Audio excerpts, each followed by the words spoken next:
السلام عليكم ورحمة الله وبركاته. الحمد لله رب العالمين والصلاة والسلام على أشرف المخلوقين وعلى آله وأصحابه الفائزين. ഏറ്റവും പ്രിയമുള്ള സഹോദരങ്ങളെ, അഭ്യുദയ കാംക്ഷികളെ, ഇന്ന് നമ്മുടെ വിഷയം, നമ്മൾ ചർച്ച ചെയ്യുന്ന ഈ വീഡിയോയിൽ ചർച്ച ചെയ്യുന്ന വിഷയം, ഒരുപാട് ജനങ്ങൾ കഷ്ടപ്പെട്ട് വിഷമിച്ച് മറുപടി കിട്ടാതെ ലക്ഷക്കണക്കിന് രൂപ പലയിടത്തും കൊണ്ടുപോയി ചെലവാക്കി മറുപടിയില്ലാതെ വിഷമിക്കുന്ന ഒരു വലിയ വിഷയമാണ് ഇന്ന് ചർച്ച ചെയ്യുന്നത്. മറ്റൊന്നുമല്ല, പറമ്പ് ദോഷം. പറമ്പ് ദോഷത്തെക്കുറിച്ച് ഒരുപാട് പഠിക്കാനുണ്ട്, അതിനെക്കുറിച്ച് ഒരുപാട് നമുക്ക് വിചിന്തനം നടത്താനുണ്ട്. ഇവിടെ നമുക്ക് എല്ലാം കൂടി ഉൾപ്പെടുത്തി ഒരു വീഡിയോ തയ്യാറാക്കാൻ കഴിയില്ല. പറമ്പ് ദോഷം എന്നതിനെ പൊതുവായി മനസ്സിലാക്കിക്കൊണ്ട് ആ പറമ്പ് ദോഷം എത്ര വലിയ കഠിനമുള്ള, എത്ര ബ്രഹ്മരക്ഷസുകളാണെങ്കിലും ഏത് രക്തരക്ഷസുകളാണെങ്കിലും ഏതെല്ലാം കുടിയിരിക്കുന്ന പറമ്പാണെങ്കിലും പണ്ടെങ്ങോ വെച്ച് പൂജ നടത്തിയിരുന്ന, അല്ലെങ്കിൽ ആരെങ്കിലെയൊക്കെ മരണപ്പെട്ട് കുഴിച്ചു മൂടിയിരുന്ന മണ്ണാണെങ്കിലും, അങ്ങനെ ഏതെല്ലാം നിലയിൽ ജിന്ന് മക്കളുടെ ശല്യമുള്ള മണ്ണാണെങ്കിലും പാമ്പിൻ്റെ ശല്യമുള്ള മണ്ണാണെങ്കിലും, അങ്ങനെ ഏത് ശല്യമുള്ള പറമ്പുകളാണെങ്കിലും ഏത് കൊടിയ പറമ്പുകളാണെങ്കിലും നമുക്ക് ഒരു ചെറിയ പലക കഷണം കൊണ്ട് തന്നെ ഈ പറമ്പ് ദോഷം നമുക്ക് തീർക്കാൻ കഴിയും. നിങ്ങൾ ഈ കാണുന്ന പലക കഷണം ഇത് സാധാരണ പലകയല്ല, ഇത് പ്രത്യേകമായി തയ്യാർ ചെയ്യുന്ന പലകയുടെ കഷണമാണ്.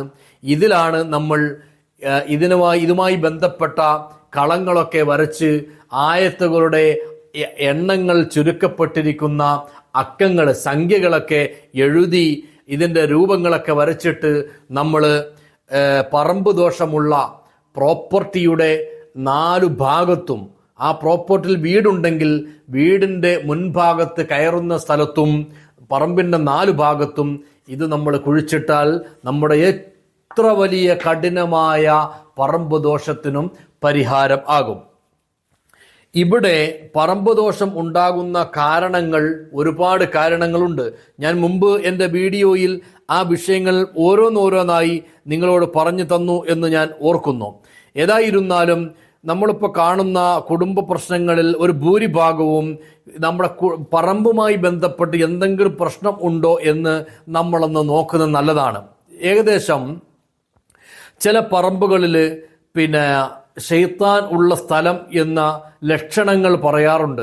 അഥവാ ആ പറമ്പിലോ അല്ലെങ്കിൽ അതിലുള്ള വീട്ടിലോ താമസിക്കുന്ന ആളുകൾക്ക് ഈ അമിതമായി രക്തം പോകുന്ന സ്വഭാവവും, ഓക്കാനം ഉണ്ടാവുകയും ഛർദി ഉണ്ടാകുകയും വയറുവേദന ഉണ്ടാകുകയും വയർ കാളിച്ച ഉണ്ടാകുകയും പനി ഇങ്ങനെ വിട്ട് പനി വരികയും ദേഹം മുഴുവനായിട്ടും വേദന ഉണ്ടാവുകയും ശരീരം വല്ലതുപോലെ കുഴഞ്ഞു വീഴുക, ഇങ്ങനെയൊക്കെ ഉള്ള ലക്ഷണങ്ങളുള്ള ചില ആളുകൾ ഉണ്ട്.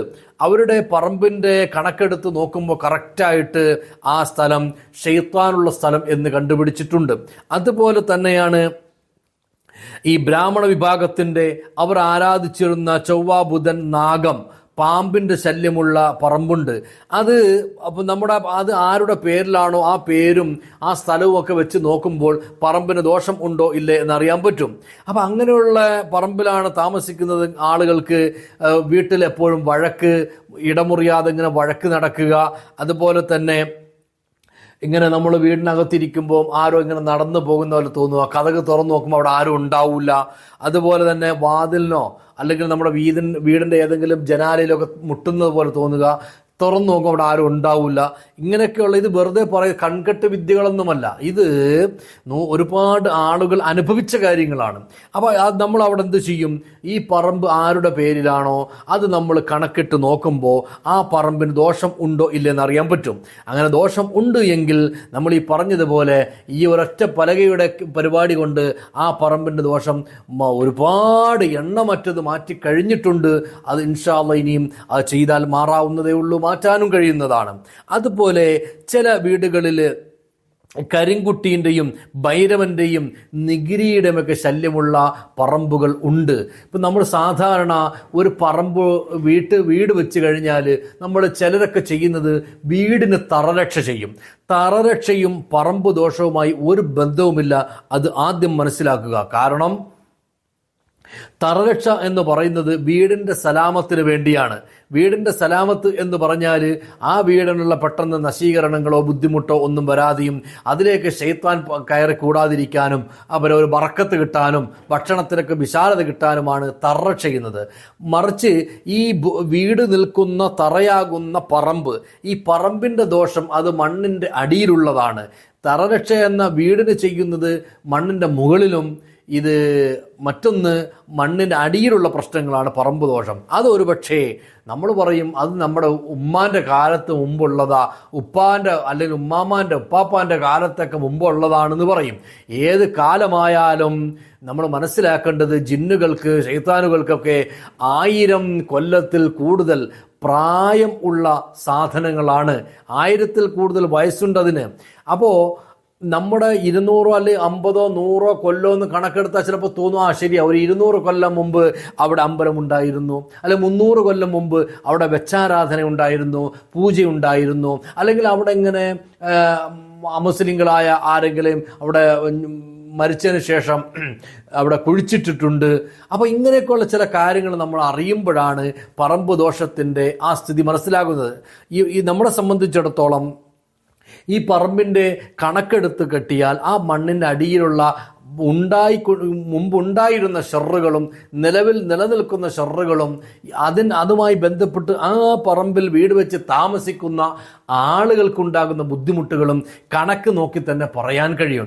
അപ്പോഴും നമുക്കിതിനൊക്കെ പരിഹാരം ഉണ്ട്, പരിഹാരം ഇല്ലാത്തതൊന്നുമില്ല. പക്ഷേ ഇതൊക്കെ നമ്മളൊരു ചെയ്യുമ്പോൾ, ഉദാഹരണത്തിന് നമ്മളൊരു എന്തെങ്കിലും ഒരു ഷെറിന്, ശൈത്താന ഷെറിന് ഒരു ചരട് ഓതി കെട്ടാറുണ്ട്. ഈ ചരട് ഓതി കെട്ടുമ്പോൾ നമ്മളെ വിചാരം ഒരു ചരട് ഓതി കെട്ടിക്കഴിഞ്ഞാൽ മരിക്കുന്നത് വരെ ആ ചരട് മതിയെന്നാണ്. അങ്ങനല്ല. ഇവിടെ എക്സ്പയറി ഡേറ്റ് ഇല്ലാത്ത ഒരു സാധനങ്ങളുമില്ല. ഇതുപോലെ ആത്മീയ ചികിത്സയിലും എക്സ്പയറി ഡേറ്റ് ഉണ്ട്. ഒരു ചരട് കെട്ടിക്കഴിഞ്ഞാൽ 6 മാസം കഴിയുമ്പോൾ ആ ചരട് പുതുക്കി കെട്ടണം. അല്ലാതെ 50 കൊല്ലം വരെ ഈ ചരട് മതി, മൊയ്ലിയാരെ കൊണ്ട് ഓദിച്ചത് കൊടുത്തത് 25 രൂപയ്ക്ക് ഒരു ചരടോതി കെട്ടി, അല്ലെങ്കിൽ 10 രൂപയ്ക്ക് ഒരു ചരടോതി കെട്ടി, കൊള്ളാം 50 കൊല്ലത്തേക്ക് ഇനി വേറെ ഒന്നും വേണ്ട ചിന്തിക്കുന്നവരുണ്ടാവും. അതൊക്കെ പണികൾ ഇങ്ങനെ ഓരോന്ന് വരുമ്പം നമ്മൾ ചിന്തിച്ചു മനസ്സിലായിക്കോളും. അപ്പോൾ അതുകൊണ്ട് എല്ലാത്തിനും ഒരു എക്സ്പയറി ഡേറ്റ് ഉണ്ട്. അതുപോലെ നമ്മുടെ ശരീരത്ത് ഉറുക്ക് കെട്ടാറുണ്ട്. ദുആക്കൂട് ഇങ്ങനെ തകിടിലെഴുതി ഒരു കൂടില്ലാത്താക്കി അതിങ്ങനെ ചരടിൽ കെട്ടി ശരീരത്ത് കെട്ടാറുണ്ട്. അത് ഒരൊറ്റ വർഷത്തേക്കാണ്. ഒരു വർഷത്തിൽ കൂടുതൽ അത് ഉപയോഗിക്കരുത്. അത് അഴിച്ചു മാറ്റി ഏതെങ്കിലും മഹാന്മാരായ ഇഖ്ലാസുള്ള ഉസ്താദുമാരെ കൊണ്ടോ സയ്യിദന്മാരെ കൊണ്ടോ അടുത്തത് എഴുതി കെട്ടിക്കണം. ഇനി ഇതുപോലെ തന്നെയാണ് വീടിൻ്റെ തറരക്ഷ. വീടിൻ്റെ തറരക്ഷയ്ക്ക് നമ്മൾ ഒരു വീട് കുടിയിരിക്കുമ്പോൾ അല്ലെങ്കിൽ വീടിൻ്റെ ആ ഹൗസ് വാമിങ് നടത്തുമ്പോൾ നമ്മളൊരു ഉസ്താദന്മാരെ ആരെല്ലാം കൊണ്ട് ഒരു 4 ദുആ ഇങ്ങനെ എഴുതി അവിടെ കുഴിച്ചിട്ട് മരിക്കുന്നത് വരെ അത് മതിയെന്നാണോ? അല്ല, 2 വർഷം വരെ അത് പാടുള്ളൂ. 2 വർഷം തികയുമ്പോഴേക്കും പുതിയ ദുആ അവിടെ തറരക്ഷയായിട്ട് സലാമത്തുൽ ബൈത്ത് എഴുതി ഇടണം. ഇതുപോലെ മറ്റൊന്നാണ് പറമ്പ് ദോഷം. പറമ്പ് ദോഷം എന്ന് പറയുമ്പോൾ ഞാൻ ഈ പറഞ്ഞതുപോലെ ചിലർ തകിട് എഴുതിയിടാറുണ്ട്, ചിലർ പലക എഴുതിയിടാറുണ്ട്. നമ്മൾ കൂടുതലും നമുക്ക് എഫക്റ്റ് ആയതും അനുഭവമുള്ളതും പലകയായതുകൊണ്ട് പലകയാണ് ഉപയോഗിക്കുന്നത്. അപ്പോൾ ഈ നോട്ട് ബുക്കിൻ്റെ സൈസിലുള്ള ഈ പലക നമ്മൾ ഈ പറമ്പിൻ ദോഷത്തിൽ ഇട്ട് കഴിഞ്ഞാൽ അതിനും എക്സ്പയറി ഡേറ്റ് ഉണ്ട്. 3 വർഷമാണ് അതിൻ്റെ സമയം. ആ 3 വർഷം തികയുമ്പോൾ ഒരുപക്ഷെ എഴുതിയ ഉസ്താദോ തങ്ങളോ ഇത് ഓർത്തിരിക്കണമെന്നില്ല. അപ്പോൾ നിങ്ങളത് ചിന്തിച്ചുകൊണ്ട് 3 വർഷം തികയുമ്പോൾ പുതുതായി വീണ്ടും പറമ്പ് ദോഷത്തിന് എഴുതി ഇടണം. ഇങ്ങനെ എല്ലാ വിഷയത്തിനും ഒരു ഡ്യൂറേഷൻ ഉണ്ട്, എല്ലാത്തിനും ഒരു എക്സ്പയറി ഡേറ്റ് ഉണ്ട്. അത് മനസ്സിലാക്കി വേണം നമ്മൾ കാര്യങ്ങൾ നടത്താൻ.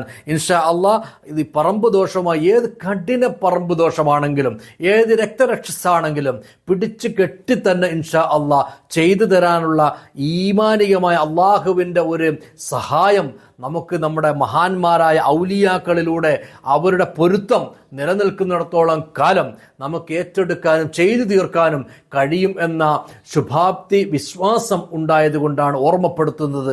അല്ലാഹു തആല ഖൈറായ കാര്യങ്ങൾ മനസ്സിലാക്കാൻ തൗഫീഖ് തരട്ടെ. അസ്സലാമു അലൈക്കും വറഹ്മത്തുള്ളാഹി വബറകാതുഹു.